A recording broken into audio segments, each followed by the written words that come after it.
Hello అండి, నమస్తే. నేను మీ సంధ్య. వెల్కమ్ టు సంధ్యాస్ వంటల పుస్తకం. మీకు కనుక స్వీట్ తినాలనిపించినప్పుడు ఇంట్లో ఉండే పాలు, గుడ్డు, పంచదార ఈ మూడిటితో ఒక మంచి స్వీట్ రెసిపీని చేసుకోవచ్చు. ముందైతే మన ఛానల్ని తప్పకుండా సబ్స్క్రైబ్ చేసుకోండి. ముందుగా ఒక నాన్ స్టిక్ పెనం పెట్టుకొని అందులోకి 3 టేబుల్ స్పూన్ల వరకు పంచదార, అలాగే 1.5 టేబుల్ స్పూన్ వరకు నీళ్ళని తీసుకొని ఒకసారి అంతా బాగా కరిగే విధంగా ఉంచుకోవాలి. దీన్ని లో ఫ్లేమ్లో కానీ హై ఫ్లేమ్లో కానీ పెట్టకూడదు. మీడియం ఫ్లేమ్లోనే పెట్టి మనం పంచదారనంతా ఇలా కరిగించుకోవాలి. లో ఫ్లేమ్లో పెడితే మనకి క్రిస్టల్గా మారుతుంది. హై ఫ్లేమ్లో ఉంటే కలర్ అనేది చేంజ్ అయిపోతుంది. కాబట్టి లో ఫ్లేమ్లోనే పెట్టుకొని ఇలా వచ్చే విధంగా ఉంచుకొని ఇలా కేక్ మోల్డింగ్లోకి తీసుకొని అంతా స్ప్రెడ్ చేసుకోవాలి. తర్వాత ఇంకొక కళాయి పెట్టుకొని అందులోకి 1/2 లీటర్ వరకు పాలను తీసుకోవాలి. అలాగే 1/3 కప్ వరకు ఇందులోకి మనం పంచదారని కూడా యాడ్ చేసుకోవాలి. ఈ పంచదార కరిగిపోయి మనకి పాలనేవి సగం అయ్యేంత వరకు మనం బాగా మరగనివ్వాలి. ఇలా కలుపుతూ మనం పాలని సగం అయ్యేంత వరకు మరగనివ్వాలి. పైన తెట్టగట్టకుండా ఇలా పాలని మరిగించుకోవాలి.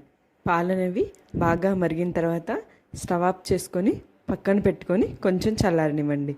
ఈలోపు ఒక గిన్నెలోకి 2 కోడిగుడ్లను తీసుకొని ఇలా పగలగొట్టుకొని ఆ రెండిటిని బాగా మనం మిక్స్ చేసుకోవాలి.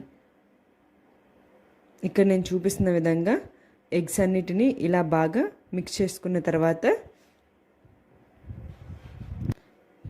మనం కాచి చల్లారబెట్టుకున్నటువంటి పాలని ఇందులోకి తీసుకొని పాలు ఎగ్ మిక్సింగ్ అంతా బాగా కలిసే విధంగా ఒక 5 నిమిషాల వరకు ఇలా బాగా మిక్స్ చేసుకోవాలి.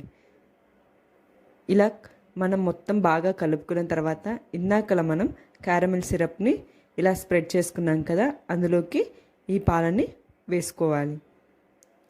ఇలా పాలన్నిటిని గిన్నెలోకి తీసుకున్న తర్వాత ఒక పెద్ద గిన్నె పెట్టుకొని మనం బేకింగ్ ఏ విధంగా చేసుకుంటామో అలాగే తీసుకోవాలి. ఒక గిన్నె పెట్టుకొని అందులో ఏదైనా ఒక స్టాండ్లా పెట్టుకొని ఒక 1/2 లీటర్ వరకు వాటర్ పోసుకొని ఒక 10 నిమిషాలు ఫ్రీ హీట్ అయిన తర్వాత ఇందాకలో మనం మిక్స్ చేసి పెట్టుకున్నటువంటి గిన్నెను పెట్టుకొని 20 నుంచి 30 నిమిషాల వరకు మనం దీన్ని బాగా ఉడకనివ్వాలి.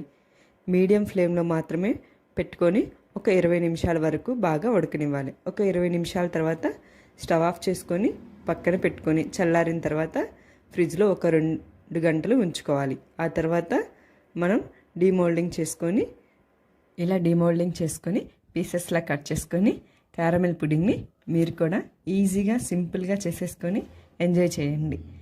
మీరు కూడా ఈ క్యారమెల్ పుడింగ్ని ట్రై చేసి ఎలా ఉందో నాకు కామెంట్ చేయండి. మీకు కనుక నచ్చినట్లయితే లైక్ చేయండి, షేర్ చేయండి. మరిన్ని రెసిపీస్ కోసం మన ఛానల్ని తప్పకుండా సబ్స్క్రైబ్ చేసుకోండి. Thank you.